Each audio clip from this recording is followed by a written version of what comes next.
Hello. जी ओम, मैं बोल रहा हूँ स्वामी रामदेव। प्रणाम स्वामी जी। वो हाथ का प्रॉब्लम है। हाथ में क्या प्रॉब्लम है? मेरा वो सीने में दर्द, थोड़ा हटने से हाथ भी गिराता है और ये होता है। हाथ में या हार्ट में?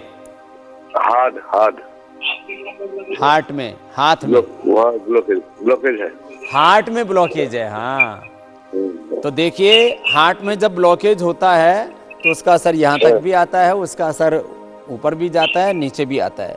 हार्ट की ब्लॉकेज के लिए लोग ये कहते हैं कि भाई आपको तो बाईपास कराना पड़ेगा, आपको तो एंजियोप्लास्टी कराना पड़ेगा, स्टंट डलवाना पड़ेगा। फिर किसी को हार्ट के ब्लॉकेज के साथ साथ में इजेक्शन फ्रैक्शन, हार्ट की जो कार्य पद्धति है, करंट हार्ट का जो है ना, वीक हो जाता है। अब देखो, ये भी एक बहुत इंटरेस्टिंग आपको बात मैं बता रहा हूं कि ब्लड का सर्कुलेशन बॉडी में रहना बहुत जरूरी है ठीक से। उसके लिए नेचुरोपैथी में अलग प्रकार की पंचकर्म षटकर्म की स्नेहन सेदन विरेचन और अलग अलग प्रकार के तेल अभ्यंग की ये सब व्यवस्थाएं की जाती हैं। योग में अलग अलग प्रकार के पोस्चर्स, अलग अलग प्रकार के प्राणायाम करवाए जाते हैं। आयुर्वेद में भी केसर से लेकर के, शिलाजीत से लेकर के, च्यवनप्राश से लेकर के, अश्वगंधा से लेकर के ये सारी चीज़ें दी जाती हैं। तो इससे ब्लड का सर्कुलेशन अच्छा रहता है।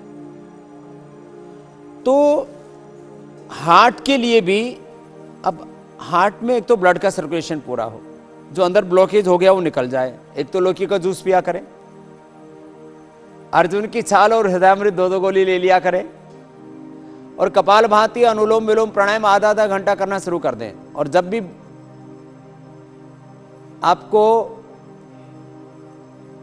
खाना खाना है तो आप लौकी की सब्जी खाइए। आप ये प्रयोग 1 महीने कर लीजिए कि खाने में लौकी की सब्जी और सुबह शाम लौकी का सूप या जूस। जहाँ थोड़ा सा बहुत ही ठंडा वातावरण है तो वहाँ लौकी का सूप पी लें। क्या जूस में गुण तो अच्छे होते हैं लेकिन वो ठंडा होता है थोड़ा, तो जिनको अर्थराइटिस है, अस्थमा या ठंडी ज़्यादा है तो ना पिए जूस, थोड़ा सूप बना ले, उसको गर्म कर ले थोड़ा सा, और क्या है। तो लौकी से, हृदयामृत, अर्जुन की छाल से और प्राणायाम करने से हार्ट के ब्लॉकेज निकल जाते हैं 99% लोगों के। मैंने सबसे पहले रमेश शर्मा एडवोकेट को ठीक किया था, उसकी पहले बात की एंजियोग्राफी। मैं बिना प्रूफ के बात नहीं करता हूँ, क्योंकि ये बात जिम्मेदारी का काम है कि मैं किसी को बोल दूँ कि तुम्हारा हार्ट अच्छा हो जाएगा और पता लगा उसको हार्ट अटैक होकर के उसकी डेथ हो जाए तो एक जीवन का अंत हो सकता है। इसलिए मैं अपनी जिम्मेदारी समझता हूँ कि आपको कोई भी मैं बात बताऊँ उसमें गंभीरता हो, प्रामाणिकता हो, एविडेंस बेस्ड हो। जब मेडिकल साइंस में कोई भी बात बोली जाती है तो बोलते हैं एविडेंस बेस्ड मेडिसिन है, एविडेंस बेस्ड बात बोलनी चाहिए। तो मैं आपको जो बात कह रहा हूँ, ये प्रयोग मैंने हजारों लोगों पर किए हैं। श्रद्धेय पूज्य आचार्य भागचंद जी महाराज और हमारे सारे वैद्य पूरे देश भर में प्रयोग करते।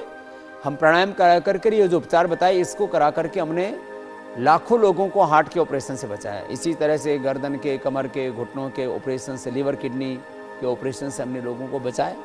तो वो आपको मैंने उपाय बता दिए हैं, उसको कीजिए। ये हार्ट के लिए पॉइंट होता है, छोटे अंगुली के नीचे यहाँ पर, यहाँ दबाने से हार्ट अच्छा होता है। यहाँ दबाने से आँख अच्छी होती है, यहाँ दबाने से थायराइड, यहाँ दबाने से पेट, यहाँ दबाने से गला, यहाँ दबाने से आंतें, यहाँ दबाने से पेनक्रियाज, यहाँ दबाने से फेफड़े, यहाँ से फिर एक किडनी। लास्ट में पॉइंट ज़रूर दबाना चाहिए, छोटे अंगुली के ऊपर या हथेली के बीच में। ये यहाँ दबाने से माइग्रेन पेन, अंदर दबाने से और ज़्यादा सिर दर्द, इधर दबाने से कमर दर्द, पीछे के दबाने से पूरे मस्कुलर पेन ठीक होते हैं।